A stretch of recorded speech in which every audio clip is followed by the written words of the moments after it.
Assalamualaikum warahmatullahi wabarakatuh. Selamat pagi anak-anak. Gimana kabarnya hari ini? Alhamdulillah, semoga kita semua selalu berada dalam lindungan Allah SWT. Sebelum memulai pembelajaran pada hari ini, alangkah baiknya kita berdoa terlebih dahulu. Berdoa di dalam hati, mulai. Amin. Pada hari ini kita akan belajar mengenai sifat-sifat cahaya. Yang pertama, cahaya merambat lurus, di mana gelombang cahaya bergerak dengan arah yang lurus dan tidak dapat berbelok dengan sendirinya. Apabila cahaya mengenai suatu benda gelap atau benda yang tidak dapat ditembus oleh cahaya, maka cahaya tidak dapat melewati benda tersebut. Bukti cahaya merambat lurus tampak pada berkas cahaya matahari yang menembus masuk ke dalam ruangan yang gelap. Demikian pula dengan berkas lampu sorot pada malam hari. Berkas-berkas itu tampak sebagai batang putih yang lurus. Yang kedua, ada cahaya dapat dipantulkan. Cahaya dapat dipantulkan apabila mengenai suatu benda. Pada permukaan yang rata, arah sudut sinar datang akan sama dengan sudut sinar pantul. Namun, pada permukaan yang kasar atau tidak beraturan, sudut-sudut ini akan memiliki perbedaan. Jenis pemantulan cahaya terdapat dua, yaitu satu, pemantulan baur, di mana cahaya yang dipantulkan yang tersebar ke banyak arah yang berbeda dikarenakan suatu permukaan tidak teratur. Yang kedua, pemantulan teratur, di mana pemantulan yang sama sudutnya dengan sinar datang dan terjadi pada benda yang teratur. Terjadi jika cahaya mengenai permukaan yang rata, mengkilap atau licin. Seperti misalnya cahaya yang mengenai cermin yang datar dan sinar hasil yang dipantulkannya memiliki arah yang teratur. Berdasarkan bentuk dari permukaan cermin dapat dibedakan menjadi 3 macam. Yang pertama ada cermin datar. Nah, cermin datar merupakan cermin yang permukaannya tidak melengkung seperti cermin yang digunakan oleh kita sehari-hari. Adapun sifat dari cermin datar yaitu yang pertama, ukuran bayangannya sama dengan ukuran bendanya. Yang kedua, jarak antara bayangan sama dengan jarak dari benda ke cermin tersebut. Yang ketiga, penampakan bayangan berlawanan dengan benda. Seperti contohnya, kita bercermin tangan kiri, pada bayangan di cermin akan menjadi tangan kanan. Yang keempat, bayangan pada cermin datar bersifat semu atau maya. Maksudnya bayangan dapat dilihat tetapi tidak dapat ditangkap layar. Lalu yang kelima, bayangan pada cermin datar tegak. Yang kedua ada cermin cembung atau cermin positif. Cermin cembung yaitu cermin yang permukaannya melengkung ke arah luar. Cermin ini biasanya digunakan pada kaca spion kendaraan. Bayangan dari cermin cembung bersifat maya, tegak, diperkecil dari ukuran benda sesungguhnya.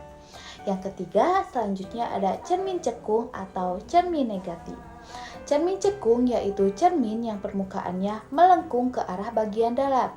Biasanya cermin ini digunakan sebagai reflektor pada lampu mobil, lampu senter, dan pada sendok.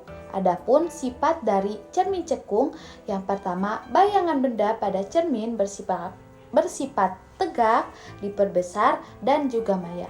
Yang kedua, jika benda jauh dari cermin, maka bayangannya bersifat nyata dan juga terbalik. Yang ketiga, cahaya dapat menembus benda bening. Ketika cahaya mengenai suatu benda bening, benda yang tidak menyerap dan tidak memantulkan cahaya, maka cahaya akan menembus benda itu. Biasanya benda bening atau sering disebut benda transparan dapat meneruskan cahaya. Kita masih dapat melihat benda yang berada di balik benda bening seperti kaca, plastik, air, dan lainnya. Karena ada cahaya yang melewati benda tersebut dan ditangkap oleh mata kita. Pada gambar tersebut, saat cahaya senter disorotkan ke gelas yang berbahan kaca atau bening, cahaya dapat menembus benda tersebut. Selain itu, cahaya dapat masuk ke dalam sebuah rumah melalui jendela yang memiliki kaca. Kaca jendela yang bening dapat ditembus oleh cahaya matahari. Namun, jika kaca jendela itu ditutup dengan menggunakan kain warna hitam, maka cahaya tidak dapat menembus kaca jendela tersebut. Peristiwa tersebut dapat membuktikan sifat dari cahaya yang dapat menembus benda bening. Cahaya dapat dibiaskan. Pembiasan adalah peristiwa pembelokan arah rambat dari cahaya saat melewati medium rambatan yang berbeda. Kalau cahaya yang datang berasal dari zat yang kurang kerapatannya ke zat yang lebih kerapatannya, maka cahaya tersebut akan dibiaskan mendekati garis normal. Seperti contohnya, cahaya dari udara ke air. Sebaliknya, kalau cahaya yang dapat dari zat yang lebih kerapatannya ke zat yang kurang kerapatannya, maka cahaya tersebut akan dibiaskan menjauhi garis normal, seperti contohnya cahaya dari air ke udara. Serupa dengan gelombang suara, gelombang cahaya juga memiliki kecepatan rambat yang berbeda-beda pada medium yang berbeda-beda. Hal ini mengakibatkan cahaya dapat dibiaskan.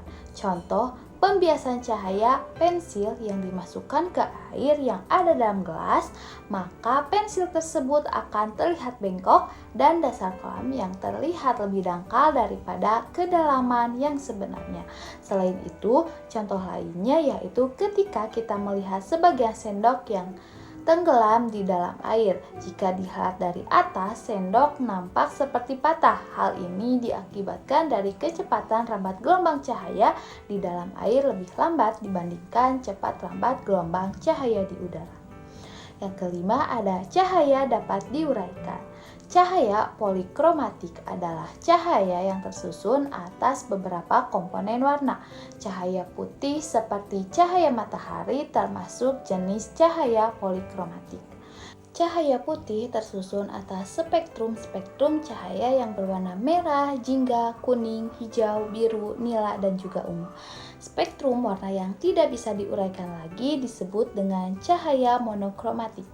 Cahaya putih dapat diuraikan saat melewati prisma cahaya akan mengalami dispersi atau penguraian. Contoh peristiwa penguraian cahaya yang terjadi secara alami adalah peristiwa terbentuknya pelangi. Pada kali ini kita akan melakukan praktikum cahaya dapat dibiaskan. Langkah pertama yang kita lakukan, siapkan ember yang berisi air, kemudian siapkan juga kaca. Selanjutnya, kaca diletakkan ke dalam ember yang berisi air. Kemudian kita arahkan kaca ke datangnya sinar matahari, ke arah sinar matahari. Lalu kita letakkan kertas di depan kaca dan kita amati apa yang terjadi yang dapat dilihat di kertas. Nah, dapat dilihat ya di kertas ada cahaya di mana terdapat spektrum warna-warni seperti pelangi. Dapat disimpulkan bahwa cahaya dapat diurai.